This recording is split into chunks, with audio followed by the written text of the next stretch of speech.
திருக்குறள் நான்காவது அதிகாரம் கல்வி கற்க கசடர கற்பவை கற்ற பின் நிற்க அதற்கு தக பொருள். கற்க வேண்டிய நூல்களை பிழையில்லாமல் கற்க வேண்டும். கற்ற பின் கற்ற வழியில் நடக்க வேண்டும். என்னென்ப ஏனை எனக்கென்ப இவ்விரண்டும் கண்ணென்ப வாழும் உயிருக்கு பொருள். எண்ணும் எழுத்தும் வாழும் மக்களுக்கு கண்கள் போன்றவை.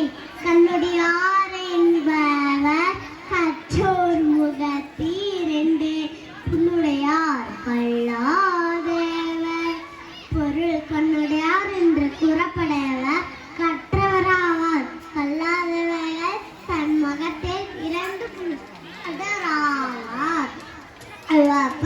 தலை கூடி உள்ள பிரிதல் அனைத்தே புலவர் தொழில் பொருள்.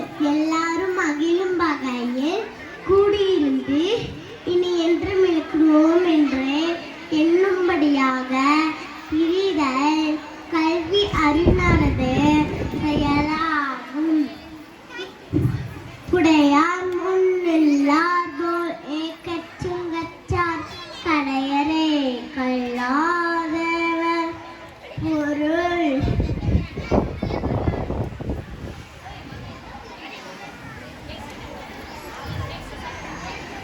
உடையார் முன்னில்லார் போல் ஏக்கச்சுங்கச்சார் கடையரே கல்லாதவர் பொருள். செல்வந்தன் முன் ஏழை போல் கற்றவர் முன்பணி நின்று கற்றவரே மேலானவர். கல்லாதவர் சிறியோர் தொற்றனை தூரும் மணற்கேணி மாந்தர்க்கு கற்றனை தூரும் அறிவே பொருள். தோண்டும் அளவிற்கேற்ப மணற்கேணியில் நீரும்.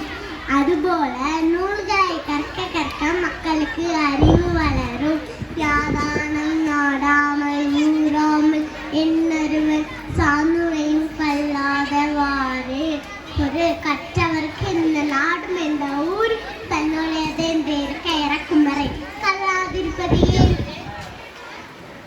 ஒருமைக்கண் தான் கற்ற கல்வி ஒருவருக்கு எழுமையும் ஏமா புடைத்து பொருள். ஓர் பிறர் கற்ற கல்வி பிறரும் வந்து உதவும். தான் இந்திரோதே உலகின்ற கண்டே காமொருவர் கற்றறிந்தார் பொருள். தனக்கிருந்த தன் கல்வியை பிறர் கூறி இன்புறதை கண்டு மேலும் கல்விதனை விரும்புவர். கேடி விழிச்செல்வம் கல்வி ஒருவருக்கு மாடல்ல மற்றையவை பொருள். செய்யத்தகாத செயல்களை செய்வதால் செய்யத்தக்க செயல்களை செய்யாமல் விடுவதால் தீமை உண்டாகும். நன்றி, வணக்கம்.